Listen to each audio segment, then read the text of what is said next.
insane subtitles to cliffhanger us on for this first episode of the anime. So if you wonder what this is from, well, let me give some context here. This is from the series called the Shiunji Family Children. I probably butchered that, but its first episode came out only a few days ago. It's new for this anime season, and I went into this series, I'm not gonna lie, with pretty much zero expectations. I didn't think I was maybe gonna like it. I just went into it thinking, like, well, we'll see how this goes. We'll see if it's good, because I've been really watching a lot of anime this season. There's been a lot of good stuff, honestly. Things that have really surpassed my expectations and honestly just been outright smash hits, in my personal opinion. So I decided to sit down and dedicate some time to this. And there was one reason that drove me to want to watch this. And I gotta be transparent and honest with all of you, because many people need to be aware of this before diving into this show. And that is the fact the writer of this series is very infamous. And when I say infamous, I'm saying one of the most infamous authors that writes manga. You probably already know by the title. Maybe I'll put it somewhere in the title. But the author is the author of Rent-a-Girlfriend. Yes, that same author of Rent-a-Girlfriend is writing this series, or wrote this series, wrote the original source of the manga, and it is now getting an anime adaptation. And it's honestly hilarious, because a lot of people are going to be mad about this, and let me explain. There is quite a huge vocal chunk of the anime, I don't know why I did that, Crunchyroll does this from time to time, but there's quite a huge vocal chunk of the anime and manga community that legitimately loathe Rent-a-Girlfriend. And it makes sense. It does. It really does. I've talked about this in a positive and negative light over the years, but it makes a lot of sense why there's a lot of people that just don't like it. It also brings into questions just like, how could something that obviously has basically next to no progression manage to survive for so long and it is incredibly popular when you have other things that might seem to be more worthy, but obviously they end in 100 or so chapters. But that's a completely different, conversation. What I'm trying to get at is that, the author of Rent-a-Girlfriend is very infamous for their writing for the series, this series in particular, and they decided to start this series rather recently from my understanding. Here, let's go to the actual manga. They started it back in 2022. That's only 3 years ago, not even, yeah, actually, it is 3 years ago, and then if you go to, like, Rent-a-Girlfriend, Rent-a-Girlfriend started back in 2017, so this is a relatively new work for the author, and they have honestly been doing, in my personal opinion, not a bad job with it. I mean, from what I watched in the first episode, it actually got my interest. It makes me want to continue watching it. But once again, I'm getting a little bit ahead of myself. I want to get more into the history of the series. So basically, with the knowledge that the author of Rent-a-Girlfriend has wrote this new series, it leads a lot of people to be absolutely stunned, because this, it does have similar vibes of Rent-a-Girlfriend, but at the same time, it isn't a carbon copy, and in fact, it feels more in line with traditional rom-com harems from the early 2000s, and in a way, I feel like this is a time capsule of a series, but it doesn't just stop there. What I said earlier, why a lot of people might be upset, is that this series actually has a really good anime adaptation. It is currently being adapted by Doga Koba. If you don't know who that is the same studio that does Oshi no Ko. Yeah, and regardless of how you feel about Oshi no Ko, you don't like the manga or whatever, you're not gonna tell me the anime doesn't look good. Doga Koba is really good at what they do. They are really good animators, they're good staff and all that, and, I don't think anyone can really deny them that. So the fact that,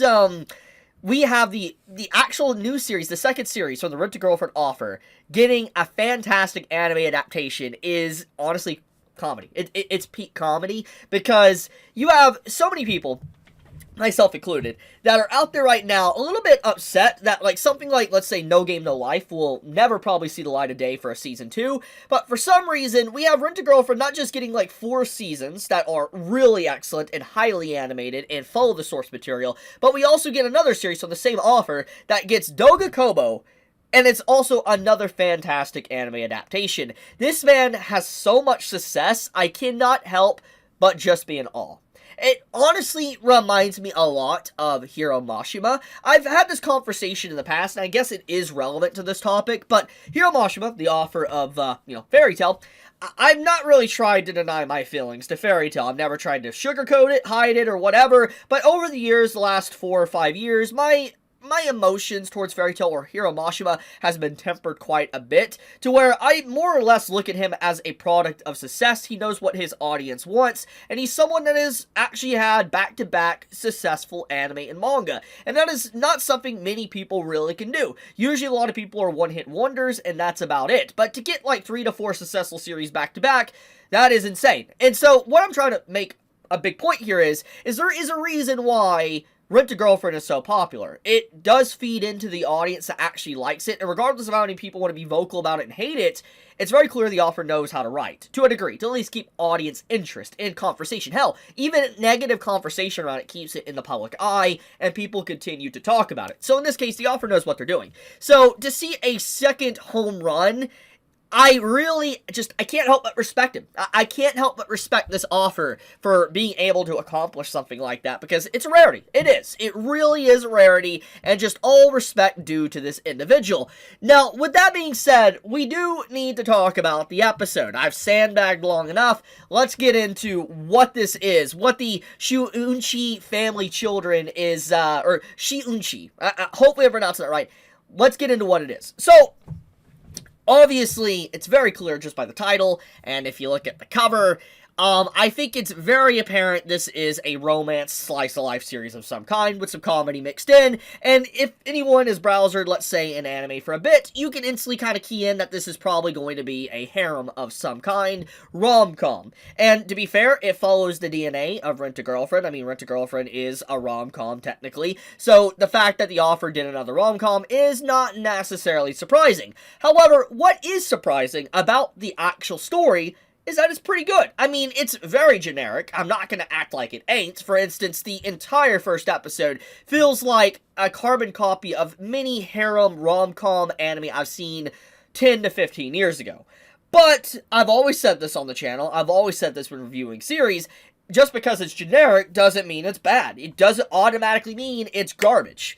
Just comes down to the writer. Really, it comes down to if it's engaging or not. And in this case, somehow, the first episode is very engaging. Now, this could be because Doga Koba is just really doing a heavy facelift to the series, and the first episode is incredible in comparison to the manga. I have not read the original source. I want to clarify that. I have not read the manga, so I don't know exactly what happens in the manga, how good it is. You get the point.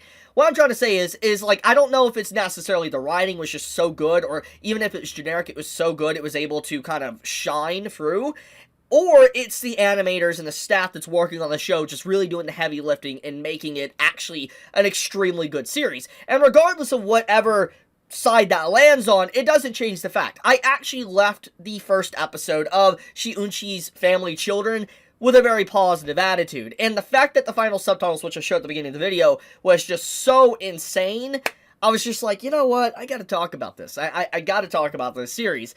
So, the story. Well, besides the rom-com elements, what is the main drive of why you might get into this, or why you might want to watch this? Well, we gotta talk about the main plot, the actual core essence of what the story is actually about. So tuning into the first episode, basically the story goes as followed. We have our main male character that is in a family with 5 sisters and a brother.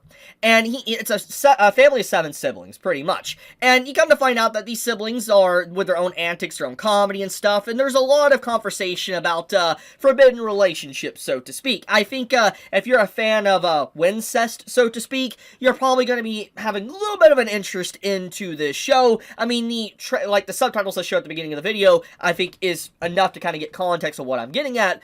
But basically, all the sisters are, in some shape or form, have feelings towards our main male character. Go figure. And basically, as the episode progresses, you have the character saying, man, I kind of wish we weren't, like, related in any way, because if we weren't, obviously we could go and be boyfriend-girlfriend, so to speak. Well, that is when, like, we get to the 60% or the halfway point in the episode, and it is revealed that, they are not related. In fact, every single sibling is adopted, besides, 2 that are just, twins. But basically, they're all adopted, and they're not blood related in any single way, which opens the door up for basically romance rom-com within the family, so to speak. And so, it's more or less it's safe. It's just step. It's like step family, etc. But the entire episode is built on, or baits you to believe, that they fully are just blood related the entire time. And then obviously the plot revelation happens, and you can kind of see where the story is going. But now that that revelation has happened, basically the gloves are off, and now pretty much anyone can try to go after who they want, so to speak. And so they're going to be probably fighting for this man's attention and wanting to romance him. So that's kind of the plot, the premise of the series, at least from the first episode. As I said, it is very generic. It's not something that it's mind-blowing. I've definitely seen this plot point in a lot of different anime and manga for decades, basically, at this point, but it doesn't mean it's bad. Like I said, I think the anime does a very good job with this, which you could say maybe it's undeserving, but it doesn't change the fact. It's still a pretty good show. Character designs are pretty excellent, and this doesn't just go down to the animators or the staff that's working on the show. It just comes down to, Reiji, the actual author's character designs. Say whatever you want about his writing, okay? You can hate on his writing, whatever, but I don't think anyone necessarily can hate on his art. He's a pretty good artist. Like, actually, a really phenomenal artist. And his character designs are, mwah, they're great. And in this case, the character designs for the different individual cast is excellent. They stand out. I think that legitimately, that is probably the strongest suit from Reiji as an author. And I love the designs. They stand out enough to where you can recognize them. They have their little gimmicks and quirks, not including voice acting and stuff. Just great. So yeah, overall, I will say, I like it. I'm going to continue watching it. I will probably review it going forward just to see where it goes, because obviously it's a new series from Reiji. I know a lot of people get a little bit upset with his work, and it's going to be fun just to kind of see people's reaction to this and get into the actual community discussion, kind of spreading word about it. But I'll leave it at that. Thank you so much for watching. May all of you have a fantastic day or night wherever you live. Please subscribe, leave a like on the video if you enjoyed it, leave a comment if you liked or hate this episode. But with that, Chibi out.